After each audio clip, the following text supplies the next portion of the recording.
I returned early from my business trip to find my house eerily quiet. Calling out for my daughter got no response from my in-laws who were supposed to be babysitting. I found my 9-year-old daughter Lily alone in the kitchen, scrubbing the floor with tears streaming down her face. A note on the counter explained that Lily was being punished while they had taken Amelia, their biological granddaughter, to Six Flags. I did not yell or cry. I simply took a deep breath and made a decision that would change everything. My name is Isabella. I am a 34-year-old marketing executive and single mother to my beautiful daughter Lily. Some might say our family situation is complicated, but to me, it is simply love. 6 years ago, my life changed forever when I got the call that my cousin Sarah and her husband had died in a car accident. They left behind their 3-year-old daughter, Lily. Sarah and I had been close as sisters growing up, and she had named me as Lily's guardian in her will. There was never any question in my mind about taking Lily in. From the moment I held her trembling little body at the funeral, I knew she was my daughter. I was married to James Wilson at the time, a kind military man who embraced Lily as his own. We formally adopted her within a year, making her legally, and in every other way that matters, our daughter. James loved to read Lily bedtime stories and taught her how to ride a bike in our driveway. Those early days were hard, as Lily worked through her grief, but slowly she began to heal in our home. James's parents, George and Martha Wilson, were polite but distant with Lily at first. I noticed it, but James always made excuses for them.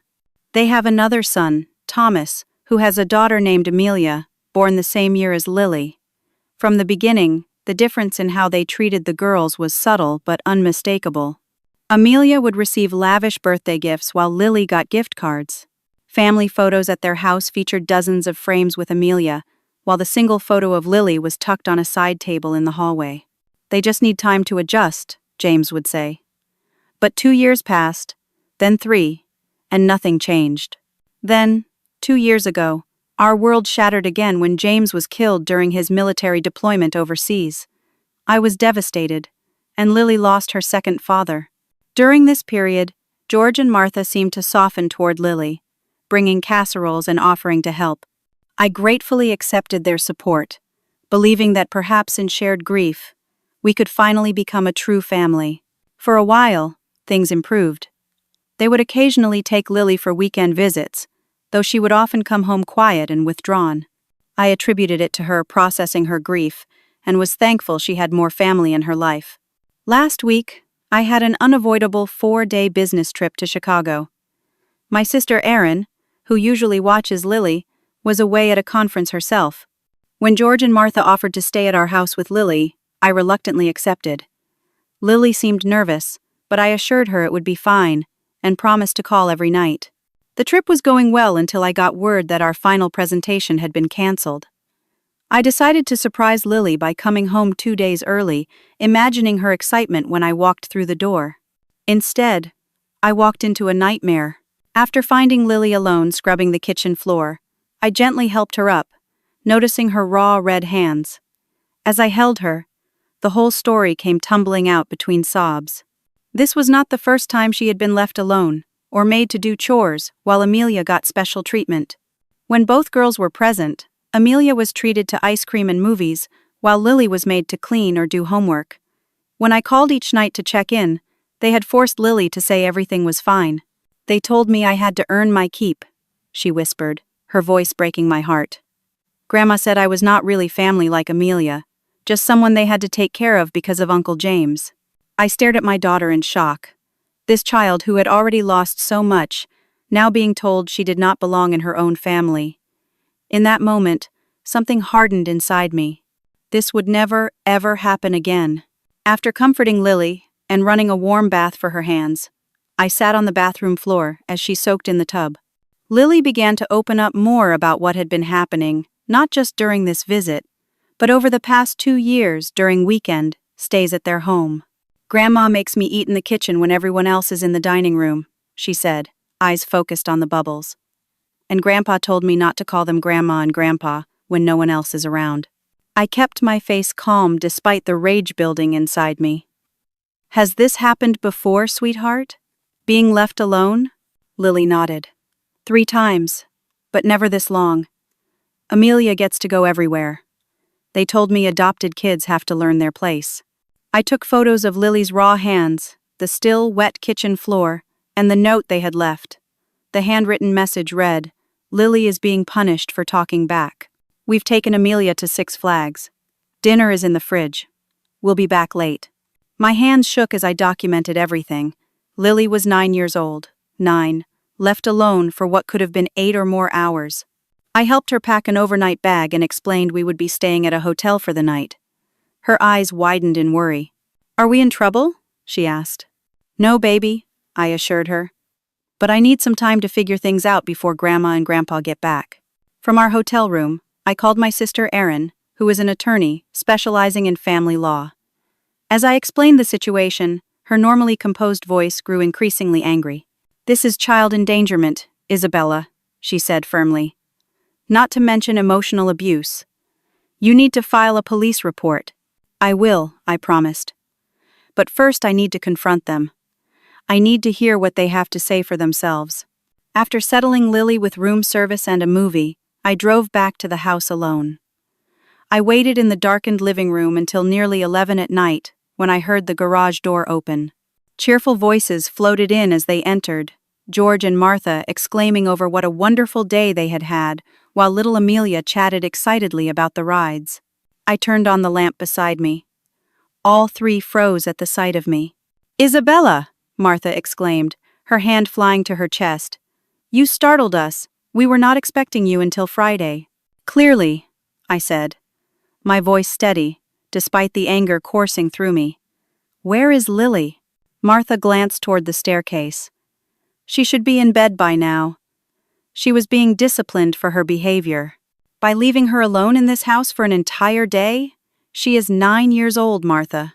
George stepped forward, his expression stern. "Now see here, Isabella. The girl was disrespectful to Martha. She needed to learn a lesson." I noticed he could not even say Lily's name. I pulled out my phone and opened the voice recorder app, placing it visibly on the coffee table. "Please explain to me why you thought it was appropriate to leave my 9-year-old daughter alone while you took Amelia to an amusement park." "Amelia had been promised this trip for weeks," Martha said defensively. "And after Lily's behavior, we did not think she deserved to go. So instead of calling me, or taking her with you and having her sit out the rides, or finding another adult to stay with her, you left her alone to scrub floors?" "You are overreacting," George said dismissively. "She is old enough to be alone for a few hours. And the chores build character." I remained eerily calm. "Did you leave Lily alone other times when she was in your care?" Their hesitation told me everything. Martha sniffed. "Only when necessary. She needs to learn responsibility. Does Amelia do chores when she visits?" "That is different," Martha bristled. "Amelia is." "Your real grandchild?" I finished for her. "Is that what you were going to say?" "Well, you have to admit the situation is not the same," George interjected. "You are not even related to us, Isabella. You were James's wife, and Lily is not even your biological child. We have accepted the situation out of respect for our son's memory, but let us be honest about what family really means." I felt as though I had been slapped. "Family means love and protection, George. Something you have failed to provide to an innocent child who has lost everyone she ever loved." Martha's face hardened. "We have tried to be patient with your situation, but perhaps this incident shows that your constant traveling for work makes you unfit to raise Lily properly. Have you considered that she might be better off with actual family members who can provide stability?" The threat was unmistakable. They were suggesting they should have custody of Lily, a child they had just endangered and emotionally abused. I stood up, gathering my purse and phone. "Lily is with me now, somewhere safe. Do not try to contact her. My lawyer will be in touch." As I turned to leave, George called out, his voice suddenly less confident. "You cannot keep us from our grandchild. We have rights." I paused at the door. "You lost those rights the moment you left her alone and told her she was not real family. As of tonight, you are not welcome in our lives." Walking to my car, I could already see Martha on her phone. By morning, I knew the real battle would begin. The next day dawned with my phone buzzing incessantly. Text messages from mutual friends, voicemails from Martha, and even a call from our family church pastor asking what was going on. I ignored them all and focused on Lily, who slept fitfully beside me in the hotel bed. After breakfast, I called my boss to request an emergency week of family leave, briefly explaining the situation. Next, I contacted a locksmith to change the locks on our house and arranged for a security company to install cameras. Aaron arrived at the hotel around 10, laptop in hand, and ready for battle. As Lily watched cartoons in the bedroom area of our suite, we sat at the small table near the window to strategize. "I have drafted a cease and desist letter," she said, sliding papers toward me. "It formally demands they stay away from Lily and outlines the potential criminal charges for child endangerment." I scanned the document, feeling a strange mix of relief and sadness. "Will this be enough?" Martha threatened to seek custody. Aaron's expression turned grim. "That is why we need to be proactive. I think we should file for an emergency restraining order based on the endangerment. The recording you made will help." As we discussed legal options, my phone buzzed with a text from an unexpected source. Jamie, Thomas's wife, and Amelia's mother. She asked if we could meet privately, saying she had important information. "Can we trust her?" Aaron asked, frowning at the message. "I think so. Jamie has always been kind to Lily, though she rarely stands up to George and Martha." We arranged to meet Jamie at a coffee shop, while Aaron's teenage daughter came to stay with Lily at the hotel. Before heading out, I took Lily aside. "Sweetheart, I need to ask you something important, and I need you to tell me the absolute truth," I said gently, holding her small hands in mine. "Has anything like this happened before when you stayed with Grandma and Grandpa? Not just being left alone, but anything that made you feel unsafe or unloved?" Lily's eyes filled with tears. "Lots of times. Grandma says I eat too much. She makes me wait until Amelia is done before I can have food sometimes. And Grandpa yells if I touch things in their house. He says adopted kids are always trouble." My heart splintered further with each word. "Why did not you tell me, baby? They said you would send me away if I caused problems. That no one wants a difficult adopted kid." A sob escaped her, "and I did not want to make you sad after Daddy died." I pulled her into a fierce hug, my own tears falling. "Listen to me. You are my daughter. Nothing will ever change that. You will never be sent away, and you can always tell me anything." After ensuring Lily was comfortable with Aaron's daughter, I drove to meet Jamie, my mind racing with everything I had learned. At the coffee shop, I found her already waiting, nervously shredding a napkin. "Thank you for meeting me," she said as I sat down. "I am so sorry about what happened to Lily. I had no idea they had left her alone, I swear." "But you knew something was wrong," I said, not as a question but a statement. Jamie nodded, her eyes downcast. "I have seen how they treat her differently. Little things at first, but getting worse over time. Thomas notices too, but he never says anything. His parents are difficult to stand up to. They endangered my child, Jamie. I know, and I cannot defend that." She took a deep breath. "There is more you should know. They have been talking about seeking guardianship of Lily for months. They claim your travel schedule makes you an unfit mother, and that as James's parents, they should have rights to her. She is legally my daughter through adoption," I said firmly. "They say the adoption should never have been approved since you are not blood family to begin with. They have been consulting a family lawyer friend." Jamie hesitated, then added, "And they have been telling people in your church community that you are neglectful, building a case." My blood ran cold. "Why are you telling me this now?" "Because what they did was wrong, and because..." Jamie's voice broke. "Because Amelia told me that Grandma says mean things to Lily when no one is around. My daughter is starting to repeat those things, that adopted kids are not real family. I do not want my child learning that kind of cruelty." She reached into her purse and pulled out a folded paper. "This is a letter James wrote before his final deployment. He asked Thomas to give it to you if anything happened to him, but Thomas never did. I found it recently." With shaking hands, I unfolded the paper, immediately recognizing my late husband's handwriting. Bella, if you are reading this, the worst has happened. There are things I need to tell you about my parents. I have seen how they treat Lily differently, and I have confronted them about it. They promised to change, but I worry they will not. If I do not return, do not leave Lily alone with them if they continue this behavior. I have written a separate letter to my attorney stating my wishes that you remain Lily's sole guardian regardless of circumstances. I know you will protect our daughter. I love you both, James. Tears blurred my vision as I reread his words. James had known. He had tried to protect Lily even after his death. Thank you for this, I whispered to Jamie. There is one more thing, she said, her voice stronger now. I am willing to make a statement about what I have witnessed if you need it. Thomas will be furious, but I cannot stay silent anymore. As we parted, I felt a new resolve forming. I would need every ally and every piece of evidence to protect my daughter from the people who should have loved her unconditionally. Back at the hotel, I found a message waiting from our family therapist, Dr. Winters, who had helped Lily through her grief after James died. She had heard about the situation through mutual friends and offered an emergency session. I immediately accepted. That afternoon, Dr. Winters met with Lily while I waited outside. Afterward, she spoke to me privately. Isabella, what Lily described constitutes emotional abuse, she said gravely. The isolation, the comparison to her cousin, the threats about being sent away if she tells you. These are serious concerns. I am documenting everything for her file and am prepared to testify if needed.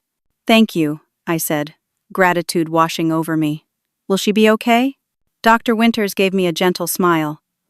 Lily is remarkably resilient, and she has you.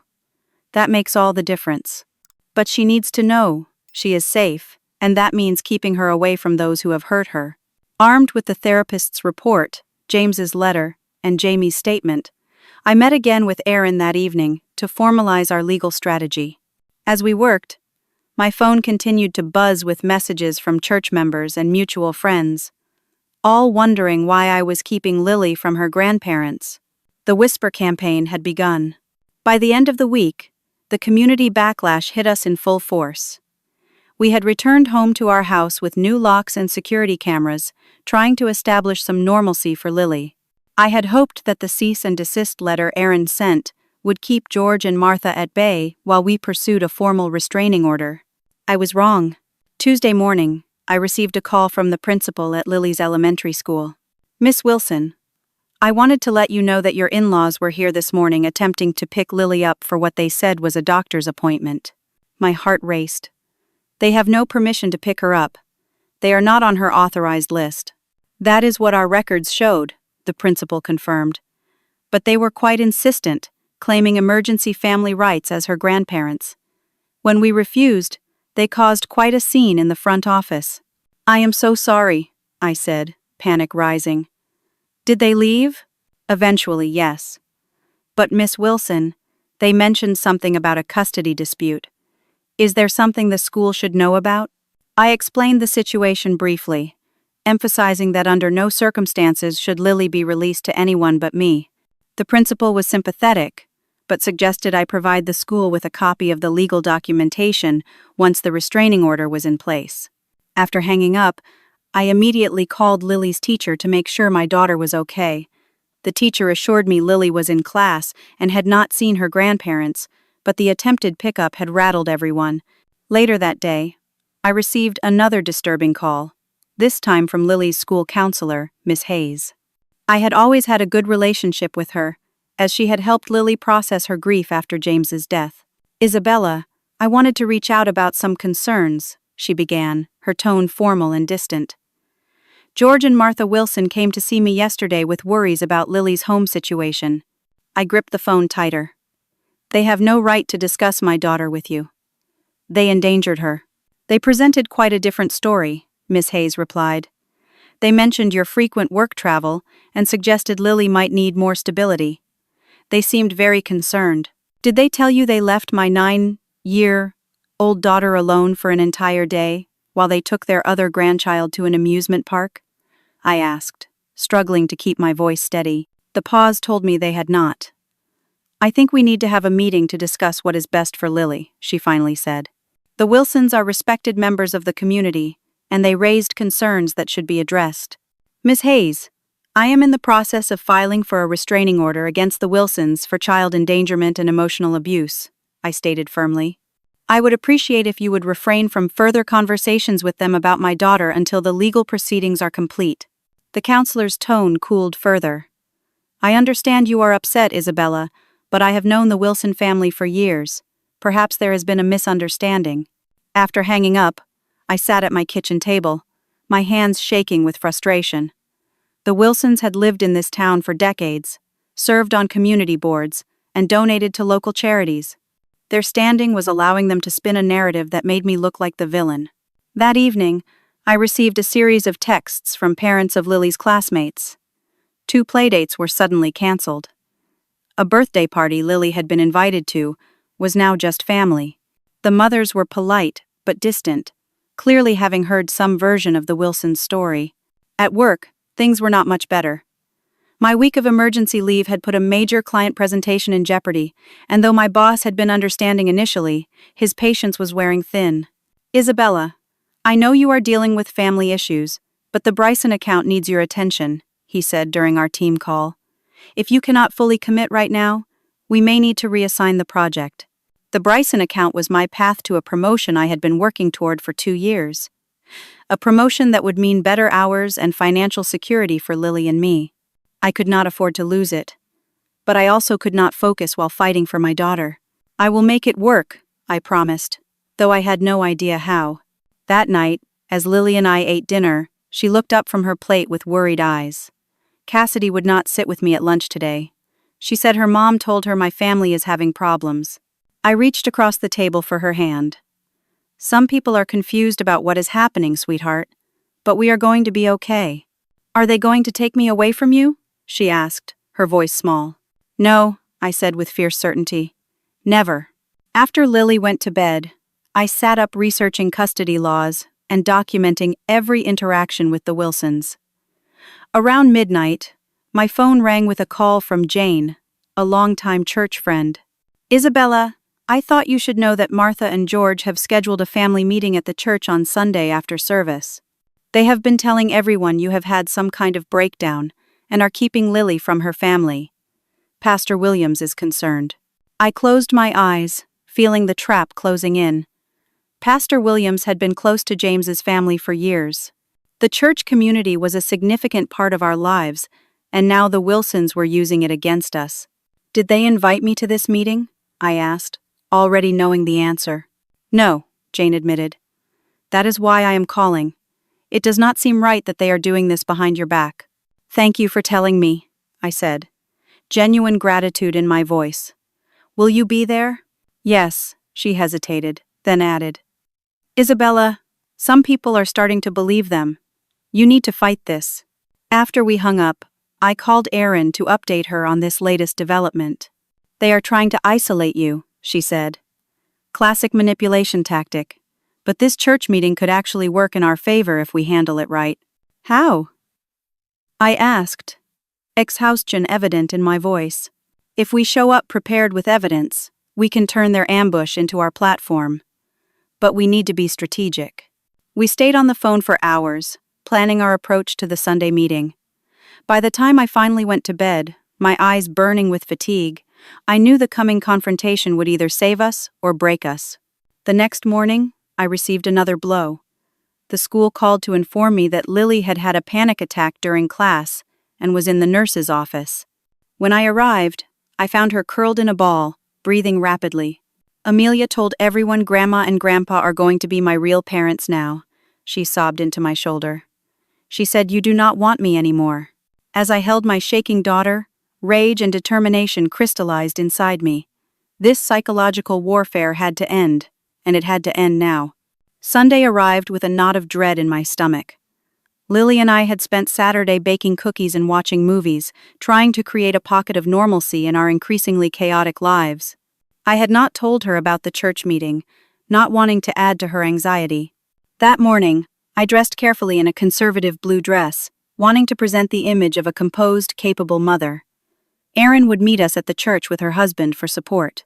We had prepared a folder of evidence: photos of Lily's raw hands, the letter from James, the therapist's report, and printouts of the text messages from Jamie, documenting the pattern of emotional abuse. "Do I have to go to Sunday school?" Lily asked as we drove to church. "Amelia might be there." "Not today, sweetheart. You are going to stay with me." We arrived early, but the parking lot was already filling up. I spotted George and Martha's car near the front, along with Thomas's SUV. My heart raced as I helped Lily from the car, scanning the area for Erin. "Isabella." I turned to see Pastor Williams approaching, his expression grave. In his 60s, with silver hair and usually kind eyes, he had officiated at James's funeral, and had been a source of comfort then. Today, he looked troubled. "Pastor," I greeted him, keeping my voice neutral. "I understand there is a meeting after service today." He had the grace to look uncomfortable. "Yes, the Wilsons are concerned about Lily's well-being. They reached out for the church's support." "Interesting that they did not think to include me in a meeting about my own daughter," I replied. "They felt you might be resistant to hearing their concerns." He glanced down at Lily, who was partially hidden behind my skirt. "Hello, Lily. How are you doing?" Lily did not answer, pressing herself closer to me. "She is doing as well as can be expected for a child who was abandoned alone in a house and told she is not real family," I said quietly. "But we will be attending your meeting, Pastor."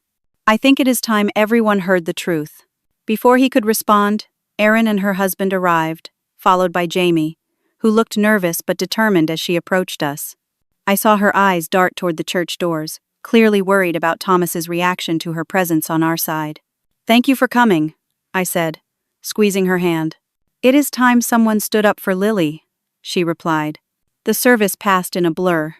I was aware of stares and whispers, of Lily's small hand clutching mine, and of George and Martha sitting ramrod straight several pews ahead, Amelia between them like a precious jewel. Thomas sat on George's other side, his expression unreadable. When the service ended, Pastor Williams announced that there would be a private family meeting in the fellowship hall regarding the Wilson family, and that all other congregants should proceed to the community room for coffee. "All those concerned about the Wilson family situation are welcome to join us," Martha added loudly, her eyes sweeping the congregation. I felt a surge of gratitude when nearly a dozen church members who had known us for years followed us into the fellowship hall, including Jane and her husband, and our elderly neighbor, Mrs. Peterson, who often baked treats for Lily. The fellowship hall had been arranged with a long table at the front where George, Martha, and Pastor Williams took seats. Thomas joined them after a moment of hesitation, pointedly avoiding eye contact with his wife. "We have called this meeting out of deep concern for our granddaughter Lily," George began, his voice carrying the authority of a man used to being respected. "For the past week, Isabella has prevented us from seeing her, making wild accusations and threatening legal action against us." Martha dabbed at her eyes with a tissue. "All because of a simple misunderstanding. We have only ever wanted what is best for Lily." I felt Lily trembling beside me as Pastor Williams spoke. "The church is here to help families heal. Perhaps Isabella can explain her concerns so we can work toward resolution." Taking a deep breath, I stood, Erin at my side, with our folder of evidence. "This is not a misunderstanding. Last week, I returned home early from a business trip to find my 9-year-old daughter alone in our house, scrubbing floors until her hands were raw. I projected my voice to reach the back of the room. She had been left alone for hours, while the Wilsons took their other grandchild to Six Flags. Murmurs swept through the room. I continued. When confronted, they not only defended leaving a 9-year-old alone, but also revealed the emotional abuse Lily has suffered at their hands for years. They told her she is not real family because she is adopted. They made her eat separately from her cousin. They threatened that I would send her away if she told me how they treated her. "That is simply not true," Martha interrupted, her voice shrill. "We may have made an error in judgment about leaving her alone, but we would never emotionally abuse a child. Isabella is making these accusations because she knows her frequent absences for work make her an unfit mother." "I have evidence," I said calmly, nodding to Erin, who began distributing copies of photos showing Lily's raw hands and the note left by the Wilsons. As people examined the evidence, Jamie stood up. Her voice shook slightly, but her words were clear. I have witnessed the differential treatment between Lily and my daughter Amelia many times. The Wilsons consistently favor Amelia and treat Lily as less than. They have made comments about her being adopted in her presence that were deeply hurtful. Thomas stared at his wife in shock. Jamie, what are you doing? The right thing, she replied. Finally, I pulled out my phone and played the recording of my confrontation with George and Martha the night I had found Lily alone. The room fell silent as George's dismissive words played clearly. You are not even related to us, Isabella. You were James's wife, and Lily is not even your biological child. Pastor Williams's expression changed as he listened, his earlier sympathy for the Wilsons visibly wavering. James knew how his parents treated Lily, I continued, distributing copies of his letter. Before his final deployment, he wrote this letter expressing his concerns and stating his wish that I remain Lily's sole guardian. George's face had turned a dangerous shade of red. This is a manipulation. Isabella has turned everyone against us, even our own daughter, in law, all because we dared to suggest that Lily might benefit from more stability than a traveling single mother can provide. Is that why you filed for emergency custody yesterday? I asked, my voice steady despite the shock rippling through the room. Is that why you told Lily's school counselor that I am unfit? Is that why you are telling the community that I am having a breakdown? Martha stood up, pointing a finger at me. You have no idea what is best for a child. You are not even a real mother. You took in your cousin's child in play, acted at being a parent while still pursuing your career. Lily deserves real family, not someone who leaves her with sitters every time a work opportunity arises. The cruelty of her words hung in the air. But instead of destroying me as she had intended, they revealed the truth of the Wilsons' prejudice to everyone present. Mrs. Peterson, our 70-year-old neighbor, rose slowly from her seat. I have known Isabella since she moved into our neighborhood with James. I have watched her raise Lily with more love and patience than many biological parents I have known. What you just said, Martha Wilson, tells me everything I need to know about who the real family is here. One by one, other church members spoke up, sharing observations of my relationship with Lily and expressing dismay at the Wilsons' behavior. Not everyone took my side, but enough did that the tide of opinion in the room had clearly shifted. Pastor Williams finally stood, raising his hands for quiet. I believe I have heard enough. While the church encourages reconciliation, it cannot condone child endangerment or emotional abuse. George, Martha, I think it would be best if we postpone any further discussion until the legal matters Isabella mentioned are resolved. George slammed his hand on the table. You cannot believe these accusations. We have been members of this church for 40 years. We are trying to protect our granddaughter from an unstable environment. By leaving her alone for an entire day? Jane asked incredulously. How does that protect her? Martha's face contorted with anger as she gathered her purse. This is not over, Isabella. The courts will see through your manipulations. We have already filed for emergency custody, and we will not rest until Lily is with her real family. As they stormed out, Thomas hesitated, looking between his parents and his wife. After a moment's indecision, he followed his parents, but not before giving Jamie a look of profound betrayal. In the silence that followed their departure, Lily tugged at my hand. Mom, she whispered, using the name she had only recently begun calling me, are they going to take me away from you? I knelt down to her level, aware of the watchful eyes around us but focused solely on my daughter's fearful face. No, sweetheart. I promise you. We are going to fight this together, and we are going to win. As we left the church, surrounded by supportive friends, I checked my phone to find an email from our lawyer. The subject line made my blood run cold. Emergency custody hearing scheduled. The Wilsons had indeed filed for emergency custody, claiming I was mentally unstable and that Lily was in immediate danger in my care. The hearing was set for Wednesday, just 3 days away. Monday morning arrived with the weight of a funeral. I called my boss to request additional emergency leave, explaining the custody hearing. Though sympathetic, he was blunt about the consequences. Isabella, I understand you are in a difficult situation, but the Bryson presentation is Thursday. If you cannot be there, we will have to reassign the account permanently. I closed my eyes, feeling the walls closing in. The promotion that would have given Lily and me financial security was slipping away. I understand. Family comes first right now. After dropping Lily at school, where I had a detailed conversation with the principal about the custody situation and the restraining order we were pursuing, I drove straight to Erin's law office. She had cleared her morning to prepare our defense. The good news is that emergency custody petitions have a high bar, she explained as we sat in her cluttered office. They need to prove you are in immediate danger to Lily, which is absurd. The bad news is that family court can be unpredictable, especially with grandparents who have community standing. I slid James's letter across the desk. Will this help? Absolutely. It shows James's intentions and his awareness of his parents' behavior. But we need more. She tapped her pen thoughtfully. The recording is excellent evidence, as are the photos and the therapist's report. But I am concerned about their claims regarding your work schedule. My stomach twisted. I travel maybe 5 or 6 times a year for a few days each trip. Lily always has proper care. Except this last time, Erin pointed out gently. Because my usual childcare fell through, and I trusted family who should have been trustworthy, I said, my voice rising slightly. Should single mothers not have careers? Of course they should. But we need to address this head on in court. Erin leaned forward. Can you take a leave of absence? Just temporarily, until this is resolved?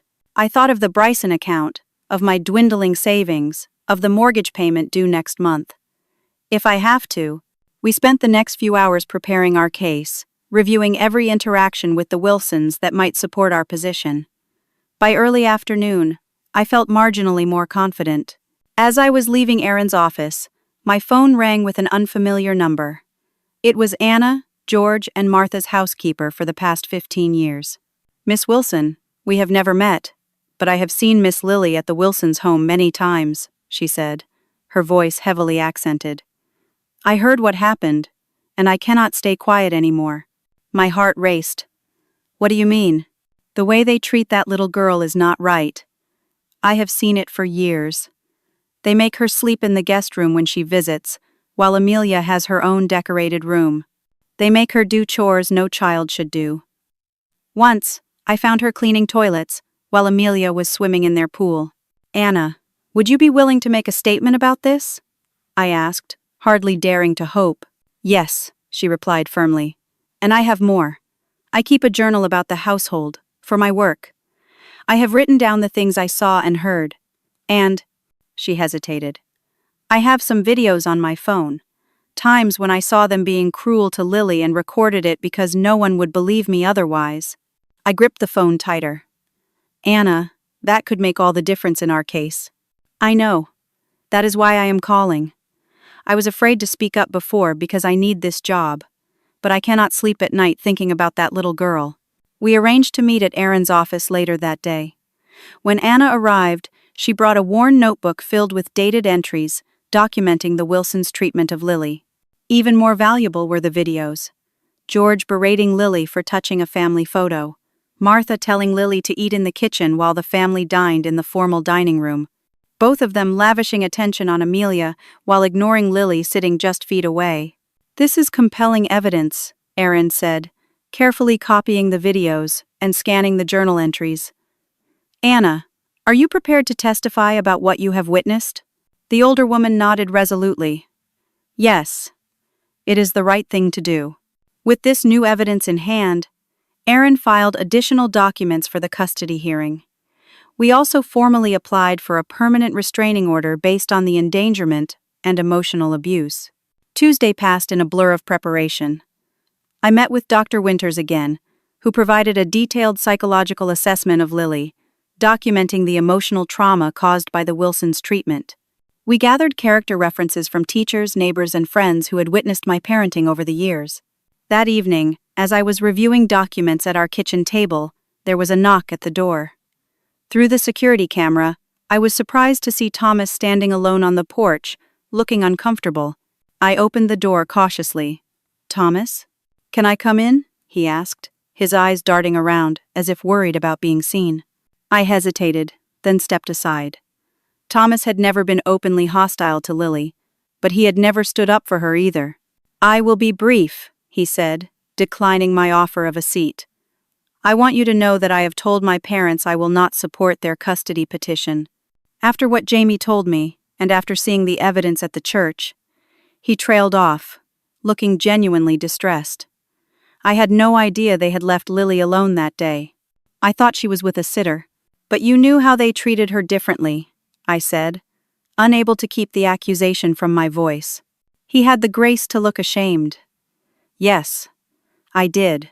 And I did nothing, because it was easier to pretend it was not happening. Jamie was right to stand up for Lily. I should have done the same long ago." "What changed your mind?" I asked. Thomas pulled out his phone, showing me a video of Amelia talking to her stuffed animals. "I overheard my daughter playing yesterday. She was telling her toys that some children are not real family and do not deserve love. She is learning cruelty from my parents, and I cannot allow it to continue." He put his phone away. "I will not testify against my parents tomorrow, but I will not support them either. And Jamie has my blessing to testify on your behalf." It was not everything, but it was something. After Thomas left, I called Erin to update her on this new development. "This is good news," she said. "If Thomas is not supporting them, it weakens their case considerably." That night, I lay awake, mentally rehearsing my testimony and preparing for every possible question. The stakes could not be higher. If we lost, Lily could be placed with the very people who had caused her such pain. Wednesday morning dawned cold and clear. I dressed Lily carefully in a simple blue dress, braided her hair, and tried to explain the day ahead in terms she could understand. "We are going to a special meeting where a judge will listen to our story," I told her. "The judge will make sure you stay safe and happy." "Will I have to see Grandma and Grandpa?"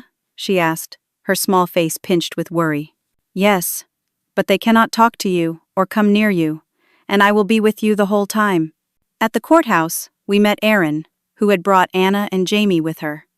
Dr. Winters arrived shortly after, along with two of our neighbors who had volunteered as character witnesses.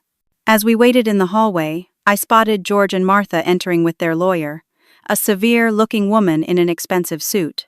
Martha's eyes narrowed when she saw me, but they were directed to a separate waiting area. When we were finally called into the courtroom, my legs felt like lead. The judge, a woman in her 50s with reading glasses perched on her nose, reviewed the documents before her with an inscrutable expression. "This is a hearing for emergency custody of the minor child, Lily Wilson, aged 9, she stated. "I have reviewed the petition filed by George and Martha Wilson, as well as the response and counter petition for a restraining order filed by Isabella Wilson. Let us proceed." The Wilsons' attorney spoke first, painting a picture of me as a career-obsessed woman who frequently left Lily with others, claiming I was emotionally unstable following my husband's death and had irrationally cut off Lily from her blood relatives out of spite. "Your Honor, the Wilsons are stable, loving grandparents who only want to ensure their granddaughter has the family support she needs," the attorney concluded. "They are devastated by the unfounded accusations against them and merely seek to protect Lily from an unstable environment."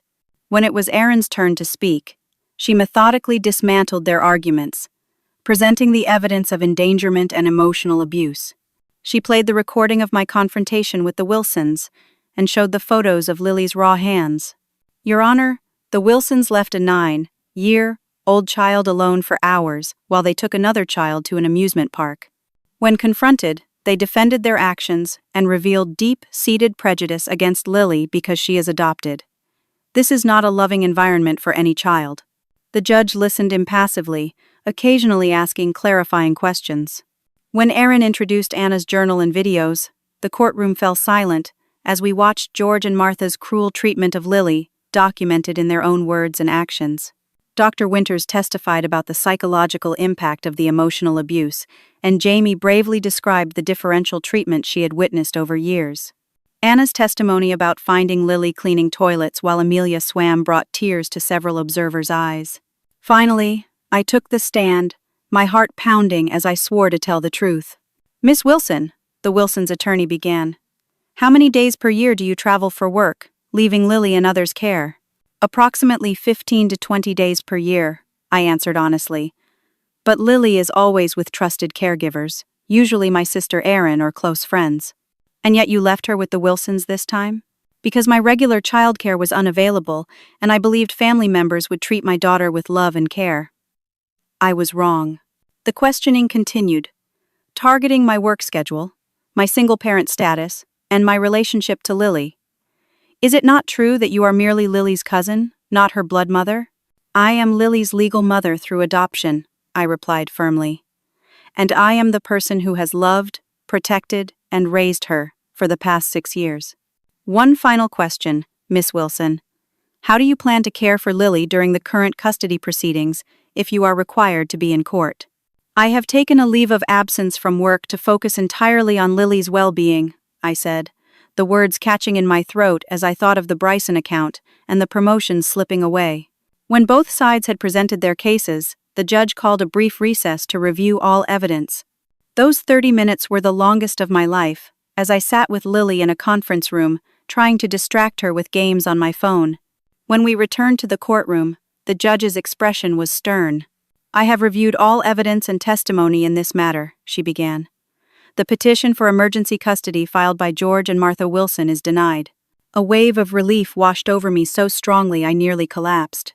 Furthermore, she continued, based on the evidence of child endangerment and emotional abuse, I am granting the petition for a temporary restraining order, preventing George and Martha Wilson from contacting Lily Wilson or approaching within 100 yards of her home or school for a period of 90 days. She fixed George and Martha with a hard stare. This court takes very seriously the abandonment of a 9-year-old child and the documented pattern of emotional abuse. A hearing for a permanent restraining order will be scheduled, and I am referring this matter to Child Protective Services for further investigation. George stood up, his face mottled with anger. This is an outrage! We have rights as grandparents! Mr. Wilson, the judge said sharply, grandparents' rights never supersede a child's right to safety and emotional well-being. I suggest you control yourself before I hold you in contempt. As we left the courthouse, Lily's small hand in mine, I felt as though a massive weight had been lifted. The battle was not over, but we had won the first crucial round. Are we going home now? Lily asked as we walked to the car. Yes, sweetheart. We are going home, and no one is going to take you away from me. Ever. 6 months after that fateful day when I found Lily alone scrubbing the kitchen floor, our lives had transformed in ways I never could have imagined. The temporary restraining order against George and Martha became permanent after the CPS investigation substantiated the emotional abuse allegations. They were prohibited from contacting Lily in any way until her 18th birthday, with the provision that she could initiate contact herself if she chose to when she was older. The day after the emergency custody hearing, I had called my boss to explain that I would miss the Bryson presentation. To my surprise, he had been following the local news coverage of our case. Isabella, I had no idea what you were dealing with, he said, his voice uncharacteristically gentle. Take the time you need. We will hold your position and the Bryson account. When I did return to work 2 weeks later, it was to discover that my colleagues had rallied around us, rearranging the department schedule to create a more family-friendly position for me that required minimal travel. The promotion I had been working toward came through, along with the flexibility to work from home 2 days a week. Thomas and Jamie separated briefly following the custody battle, as Thomas struggled to come to terms with his parents' behavior and his own complicity through silence. They eventually reconciled and entered family therapy, committed to raising Amelia with different values. The most surprising development came from Thomas himself, who approached me after their first month of therapy. Isabella, I would like Amelia to spend time with Lily again, he said cautiously during a coffee meeting. With supervision, of course. I want my daughter to understand what real family means, and I think Lily could help teach her that. If you are willing. It was not an easy decision, but after consulting with Dr. Winters and talking it through with Lily, we agreed to carefully supervised playdates. The cousins' relationship slowly began to heal, though it would take time to undo the damage caused by years of differential treatment. George and Martha made one final attempt to assert themselves in Lily's life by changing their will to exclude her entirely while leaving everything to Amelia. When Thomas learned about this, he made the difficult decision to distance his family from his parents until they could demonstrate real change. "My daughter will not grow up thinking love is conditional or that family is only defined by blood," he told me the last time we spoke. As for Lily and me, we grew stronger through the ordeal. The community that had initially been divided eventually came to understand the truth, and many of those who had distanced themselves returned with apologies and support. On Lily's 10th birthday, 6 months after the custody battle, we hosted a party in our backyard. The spring sunshine warmed the colorful decorations as a dozen of Lily's friends ran through the sprinkler, their laughter healing the final wounds of the past months. Erin and her family were there, along with Jamie and Thomas and a subdued Amelia, who presented Lily with a handmade bracelet as a peace offering. Our neighbors, the teachers and school staff who had supported us, and friends from church, all came to celebrate not just Lily's birthday, but her freedom to be a child again, unburdened by the weight of conditional love. As I brought out the birthday cake, decorated with horses, Lily's newest passion, I caught sight of my daughter surrounded by people who truly cared for her. Her smile was radiant, unguarded in a way it had not been for too long. Later that evening, after the guests had departed and Lily was preparing for bed, she called me into her room. On her nightstand sat a small wooden box, a gift from Dr. Winters. "Mom, I want to show you something," she said, opening the box to reveal a collection of small notes on colorful paper. "It is my gratitude journal. Dr. Winters helped me start it. Every night I write down something I am thankful for." She handed me the note from that day. In her careful handwriting, it read, "I am thankful that love makes a real family, not blood." Tears filled my eyes as I pulled her into a hug. "You are the wisest 10-year-old I know," I whispered. "It is because I have the best mom," she replied simply. The journey had changed us both. I had discovered a fierce protective strength I never knew I possessed, and Lily had learned that her worth was not defined by others' perceptions or by the circumstances of her birth. In the months that followed, I channeled our experience into creating a support group for adoptive families facing discrimination. What began as informal meetings in our living room grew into the True Family Foundation, providing resources, legal advice, and community for families like ours. Lily became the inspiration for it all, speaking at our first public event with a poise that belied her age. "Family is not about who you came from," she told the audience. "It is about who loves you enough to fight for you." As I watched her that day, I realized that the pain we had endured had transformed into purpose.